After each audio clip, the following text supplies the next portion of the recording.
भाषा पर बोलते हैं, वो भी मेरा विषय कम है। उसके बाद में संस्कार का जो पॉइंट रखा गया है वो भी मेरा विषय नहीं है। उस पर काफ़ी बुद्धिजीवी लोग बैठे हैं, जैसे संत महात्मा बैठे हैं, वो बोल चुके हैं और बोलेंगे।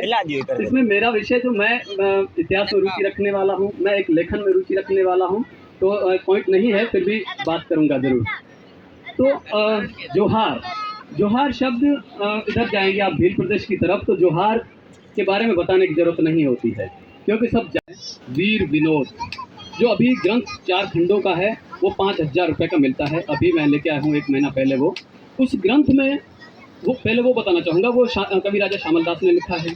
और उस ग्रंथ को कब लिखा गया, पहले उसकी स्थिति देख लो क्या है।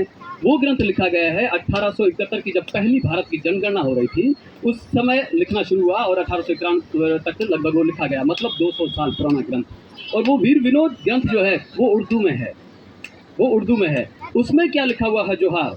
उसमें जोहार का अर्थ लिखा हुआ है, जब कोई इज्जतदार, प्रतिष्ठित, सम्माननीय इंसान होता था उन्हीं को केवल जोहार कहा जाता था।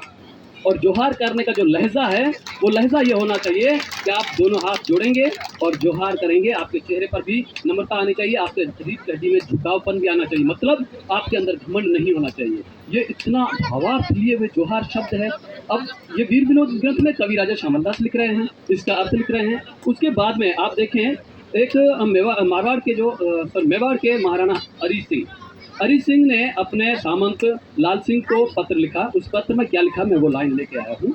उसमें जब पत्र लिखा, वो पत्र हूबहू वीर विनोद में लिखा हुआ, उसमें जो लाइन लिखी है मैं वो बताना चाहूँगा आपको। इसमें लिखा है, सब सती श्री रावत जी राज हुजूर मारो जोहार मालूम हुए।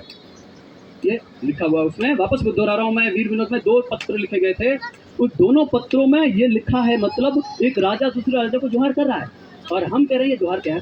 चलिए मैं वापस लाइन बताता हूँ। सब सती श्री, ये पत्र जो लिखा है वीर विनोद का 4था खंड है, उसका पेज नंबर 1545 पर लिखा हुआ है। आप पढ़ भी सकते हैं, नहीं तो मुझसे आप कहेंगे तो मैं आपको व्हाट्सअप भी कर सकता हूँ। उस पर लिखा हुआ है, सब सती श्री रावत जी राज हुजूर मारो जोहार मालूम होवे। उसके बाद में रामचरितमानस का मैंने आपको एग्जाम्पल दे दिया है, मतलब बता दिया है। दूसरा है मोहनोत नैन्सी ख्यात, जिसका अनुवाद किया है रामनारायण दुग्गल सिंह ने।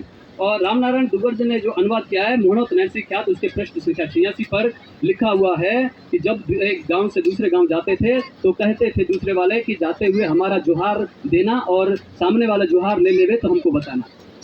मतलब आज भी हमारे बुजुर्ग कहते हैं, उस गांव में जा रहे हो तो हमारा जोहार ना देना। हम ये जो लोग हम भूल गए हैं इसको।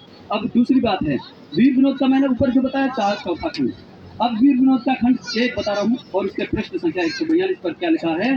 जोहार का अर्थ में सरदारों में अव्वल दर्जे के लिए जोहार का प्रयोग किया जाता था। जब कोई सरदार या राजा महाराजा, जिसको आप ईश्वर भी कह दो, उनको जोहार कहा जाता था।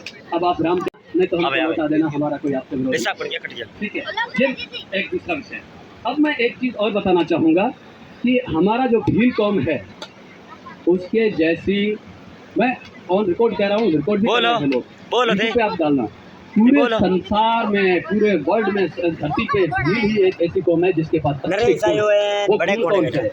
ईमानदारी, सीधापन, भोलापन, और एक और जबान दे देना तो सर कट जाए, जबान से नहीं हिलना।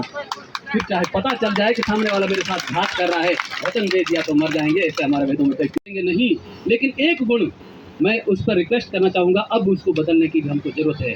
अगर हम वो गुण नहीं बदलेंगे तो हमारा कल्याण नहीं होगा। हम चाहे कितने भी किताबें लिख लें, कितने भी कार्यक्रम कर लें, कितने भी वक्ता पैदा कर लें, मुझे नहीं लगता ऐसा। वो ये है गुण कि जब हम बैठे होते हैं, अदर समाज का चाहे कोई भी हो आता है तो हम सब देखा, कभी भी बच्चे बैठे हो, अगर कोई दूसरी समाज का, चाहे मेघवाल हो, चाहे राजपूत हो, या चाहे ब्राह्मण हो, कोई भी आ जाए, उनको हम इतना